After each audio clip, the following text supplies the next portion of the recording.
भगवान शिव की कथाओं को सुनने का बहुत अधिक महत्व है। जो मनुष्य भी इन कथाओं का श्रवण करते हैं, भगवान शिव उन पर प्रसन्न होकर उनकी मनोकामनाओं को शीघ्र पूरा कर देते हैं।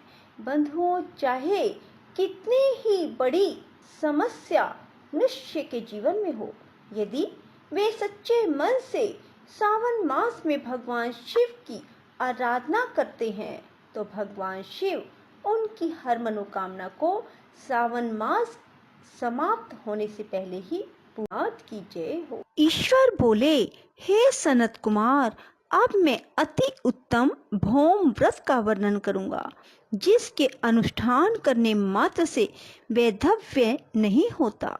विवाह होने के पश्चात 5 वर्षों तक यह व्रत करना चाहिए।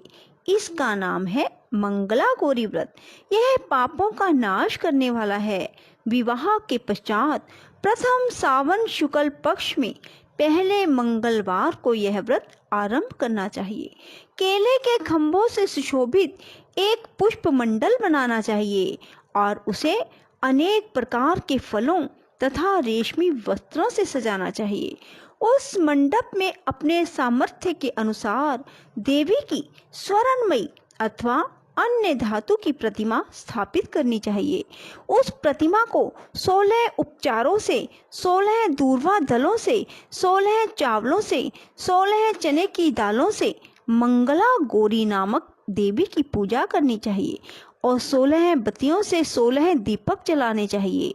दही और भात का नैवेद्य भक्ति पूर्वक अर्पित करना चाहिए। देवी के पास ही पत्थर का सील तथा लोढ़ा स्थापित करना चाहिए। 5 वर्ष तक इस व्रत करने के पश्चात उद्यापन करना चाहिए। माता को बायना प्रदान करना चाहिए, जिसकी विधि आप सुनिए। अपने सामर्थ्य अनुसार एक पल प्रमाण स्वर्ण की अथवा उसके आधे प्रमाण की अथवा उसके भी आधे प्रमाण की मंगला गौरी की प्रतिमा निर्मित करानी चाहिए। अपनी शक्ति के अनुसार स्वर्ण आदि के बने टंडुल पूरित पात्र पर वस्त्र और रमणीय कंचू की ओढ़नी रखकर उन दोनों के ऊपर देवी की प्रतिमा स्थापित करनी चाहिए। पास में चांदी से निर्मित सिल और लोढ़ा रखकर माता को बायन प्रदान करना चाहिए। इसके बाद 16 सुवासिनियों को प्रयत्न पूर्वक भोजन कराना चाहिए। हे विप्र, इस विधि से व्रत करने पर 7 जन्मों तक सौभाग्य बना रहता है। पुत्र आदि के संपदा विद्यमान रहती है। सनत कुमार बोले, सर्वप्रथम इस व्रत को किसने किया था और किसको इसका फल प्राप्त हुआ? हे शंभो, जिस तरह से मुझे इसके प्रति निष्ठा हो जाए, कृपा करके वैसे ही बताइए। ईश्वर बोले, हे सनत कुमार, पूर्व काल में कुरु देश में श्रुतकीर्ति नामक एक विद्वान, कीर्तिशाली, शत्रुओं का नाश करने वाला, 14 कलाओं का ज्ञाता तथा धनुर्विद्या में कुशल राजा हुआ था। पुत्र के अतिरिक्त अन्य सभी शुभ चीजें उस राजा के पास थी। अतः वह राजा संतान के विषय में अत्यंत चिंतित हुआ और जब ध्यान पूर्वक देवी की आराधना करने लगा, तब उसकी तपस्या से देवी प्रसन्न हो गई और उससे यह वचन बोली, हे सुव्रत, वर मांगो। श्रुतकीर्ति बोला, हे देवी, यदि आप मुझ पर प्रसन्न हैं तो मुझे सुंदर पुत्र दीजिए। हे देवी, आपकी कृपा से अन्य किसी भी वस्तु का अभाव नहीं है। उसका यह वचन सुनकर पवित्र मुस्कान वाली देवी ने कहा, हे राजन, तुमने अत्यंत दुर्लभ वर मांगा है, फिर भी कृपावश मैं तुम्हें अवश्य दूंगी। किंतु हे राजेंद्र, सुनिए, यदि परम गुणी पुत्र चाहते हो तो वह केवल 16 वर्ष तक जीवित रहेगा, और यदि रूप विद्या से विहीन पुत्र चाहते हो तो दीर्घजीवी होगा। देवी का यह वचन सुनकर राजा चिंतित हो उठा और पुनः अपनी पत्नी से परामर्श करके उसने गुणवान, सभी गुण लक्षणों से संपन्न 16 पुत्र की आयु वाला पुत्र मांगा। तब देवी ने भक्ति संपन्न राजा से कहा, हे नृपनंदन, मेरे मंदिर के द्वार पर आम का वृक्ष है, उसका एक फल लाकर मेरी आज्ञा से अपनी भार्या को उसे भक्षण करने हेतु प्रदान करो, जिससे वह शीघ्र ही गर्भ धारण करेगी, इसमें संदेह नहीं है। प्रसन्न होकर राजा ने वैसा ही किया और उसकी पत्नी ने गर्भ धारण कर लिया। 10वें महीने में उसने देवतुल्य सुंदर पुत्र को जन्म दिया। तब हर्ष और शोक से युक्त राजा ने बालक का जात कर्म आदि संस्कार किया और शिव का स्मरण करते हुए उसका नाम चिरायु रखा। उसके बाद पुत्र के 16 वर्ष के होने पर पत्नी सहित राजा चिंता में पड़ गए और विचार करने लगे कि यह पुत्र बड़े कष्ट से प्राप्त हुआ है और मैं इसकी दुखद मृत्यु अपने ही सामने कैसे देख सकूंगा। ऐसा विचार करके राजा ने पुत्र को अपने मामा के साथ काशी भेज दिया। प्रस्थान के समय राजा की पत्नी ने अपने भाई से कहा कि कार्तिक का वेश धारण करके आप मेरे पुत्र को काशी ले जाइए। मैंने भगवान मृत्युंजय से पूर्व में पुत्र के लिए प्रार्थना की थी और कहा था कि हे विश्वेश, आप जगतपति की यात्रा के लिए मैं उस पुत्र को अवश्य भेजूंगी। आप मेरे पुत्र को आज ही ले जाइए और सावधानी पूर्वक इसकी रक्षा कीजिए। अपनी बहन की यह बात सुनकर भांजे के साथ वह चल पड़ा। कई दिनों तक चलते चलते वह आनंद नामक नगर में पहुंचा। वहां सभी प्रकार की समृद्धियों से संपन्न वीरसेन नाम वाला राजा रहता था। उस राजा की एक सर्व लक्षण संपन्न युवा अवस्था प्राप्त मनोहर रूप लावण्यमयी मंगला गौरी नामक कन्या थी। सभी उपमानों को तुच्छ करके सौंदर्य अभिवृद्धि को प्राप्त वह कन्या किसी समय सखियों के साथ नगर के उपवन में क्रीड़ा करने के लिए गई हुई थी। उसी समय वह चिरायु तथा उसका मामा वे दोनों ही वहां पहुंच गए और उन कन्याओं को देखने की लालसा से वहीं विश्राम करने लगे। इसी बीच विनोद पूर्वक क्रीड़ा करती हुई उन कन्याओं में से किसी एक ने कुपित होकर राजकुमारी को रांडा यह कुवचन कह दिया। तब उस अशुभ वचन को सुनकर राजकुमारी ने कहा, तुम अनुचित बात क्यों बोल रही हो? मेरे कुल में तो इस प्रकार की कोई नहीं है। मंगला गौरी की कृपा से, उनके व्रत के प्रभाव से विवाह के समय जिसके सर पर मेरे हाथ से अक्षत पड़ेंगे, हे सखी, वह यदि अल्प आयु वाला होगा तो भी चिरंजीव हो जाएगा। इसके बाद वह सभी कन्याएं अपने अपने घर चली गई। उसी दिन राजकुमारी का विवाह था। बहालीक देश के दृढ़ धर्मा नामक राजा के सुकेतु नाम वाले पुत्र के साथ उसका विवाह निश्चित किया गया था। वह सुकेतु विद्याहीन, कुरूप तथा बहरा था।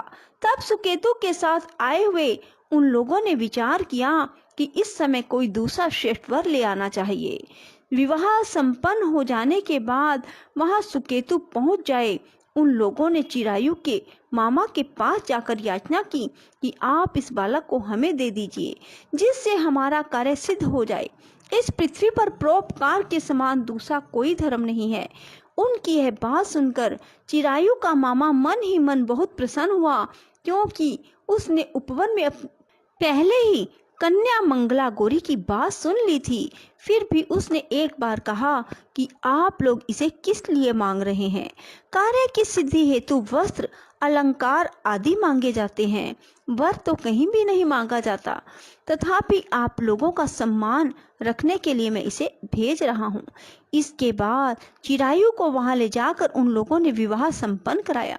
शपथ पदी आदि के हो जाने पर रात्रि में शिव पार्वती की प्रतिमा के समक्ष उस चिरायु ने हर्षयुक्त होकर मंगला गौरी के साथ शयन किया। उसी दिन चिरायु के 16 वर्ष पूर्ण हो चुके थे और अर्धरात्रि में साक्षात काल सर्प रूप में वहां आया। इसी बीच संयोगवश राजकुमारी जाग गई। उसने उस महासर्प को वहां देखा और भय से व्याकुल होकर कांपने लगी। तभी उस कन्या ने धैर्य धारण 16 उपचारों से सर्प की पूजा की और पीने के लिए उसे दूध दिया।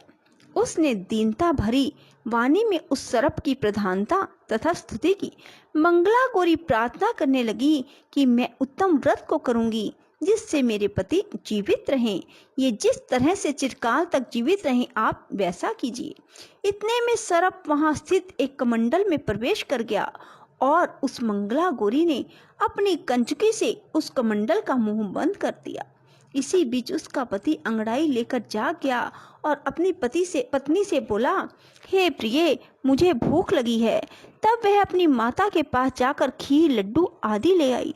उसके द्वारा दिए भोज्य पदार्थ को उसने प्रसन्न मन होकर खाया। भोजन के बाद हाथ धोते समय उसके हाथ से अंगूठी गिर पड़ी। तांबूल खाकर वह पुनः सो गया। इसके बाद मंगला गौरी कमंडल को फेंकने के लिए जाने लगी। विधि की कैसे गति है कि उस कमंडल में से बाहर की ओर जगमग करती हुई हार कांति को देखकर वह आश्चर्यचकित हो गई। घट में स्थित उस हार को उसने अपने कंठ में धारण कर लिया। उसके बाद कुछ रात शेष रहते ही चिरायु का मामा आकर उसे ले गया। इसके बाद वर पक्ष के लोग सुकेतु को वहां ले आए। उसे देख मंगला गौरी ने कहा, यह मेरा पति नहीं है। तब उन सभी ने उससे कहा, हे शुभे, तुम यह क्या बोल रही हो? यहाँ तुम्हारा कोई परिचायक हो तो हम लोगों को बताओ।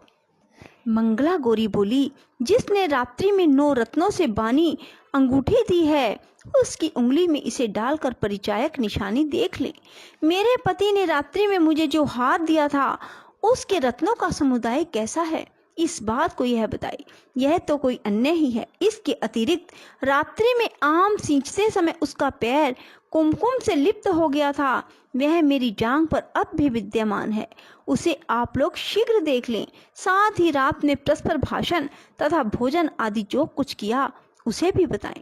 यह निश्चय ही मेरा पति है।